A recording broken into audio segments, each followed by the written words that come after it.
Hello everyone, welcome back to the channel. I hope you guys are doing extremely fine.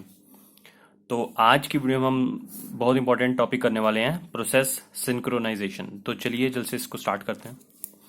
Process synchronisation. अब process synchronisation करने से पहले हम देखते हैं कि हमको इसकी सिंक्रोनाइजेशन की नीड क्यों पड़ी।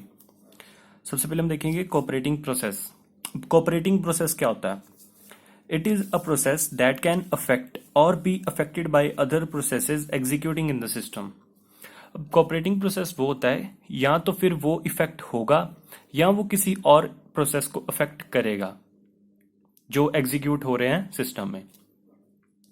तो अब उस अफेक्ट से बचने के लिए हम क्या करते हैं, हम सिंक्रोनाइजेशन की यूज करते हैं। जैसे फॉर एग्जांपल हमारे पास P1 से लेके Pn तक प्रोसेसेस हैं, तो सिंक्रोनाइजेशन का क्या होगा, ये हम प्रोसेस P1 को P2 के साथ सिंक्रोनाइज कर लेंगे। पहले ही हम सिंक्रोनाइजेशन कर लेते हैं ताकि वो खुद भी प्रोसेस अफेक्ट ना हो और दूसरे को भी अफेक्ट ना करे। नेक्स्ट आगे चलते हैं। Race condition. In this situation where several processes are accessing and manipulating some data concurrently. इसमें क्या होता है, कंकरेंटली अगर कुछ प्रोसेसेस एक्सेस कर रहे हैं और मैनिपुलेट कर रहे हैं डेटा को, तो वो दो जो उनका आउटकम होगा वो एक पर्टिकुलर ऑर्डर पे डिपेंड करेगा currently and the outcome of execution. और उस एग्जीक्यूशन का जो आउटकम होगा वो डिपेंड किसके ऊपर करेगा, some particular order in which access takes place. जिस ऑर्डर पे एक्सेस टेक प्लेस करेगा उसी ऑर्डर पे वो डिपेंडेंट होगा। रेस कंडीशन का ये मतलब है। और नेक्स्ट ये आ गया हमारे पास क्रिटिकल सेक्शन, मोस्ट इंपॉर्टेंट।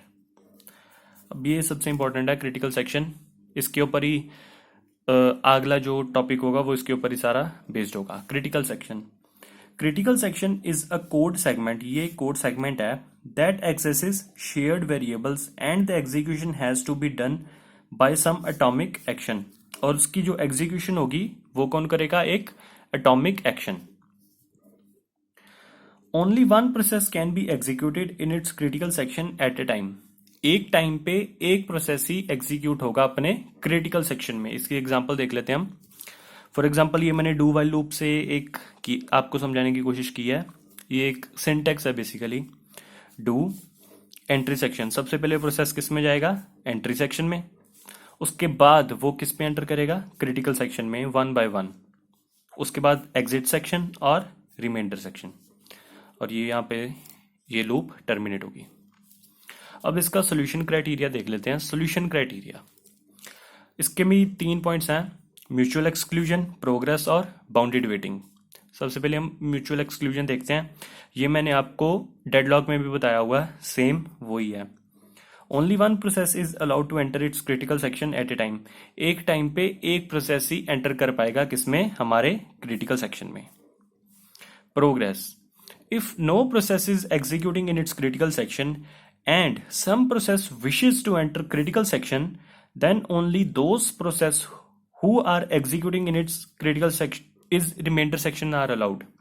मतलब इसका ये मतलब है कि अगर क्रिटिकल सेक्शन में अभी तक कोई भी प्रोसेस एग्जीक्यूट नहीं कर रहा और कोई प्रोसेस चाहता है कि मैं क्रिटिकल सेक्शन में जाके एग्जीक्यूशन लूं, तो सिर्फ वो वाले प्रोसेसेस ही क्रिटिकल सेक्शन में जा सकते हैं जो रिमाइंडर सेक्शन में प्रेजेंट होंगे।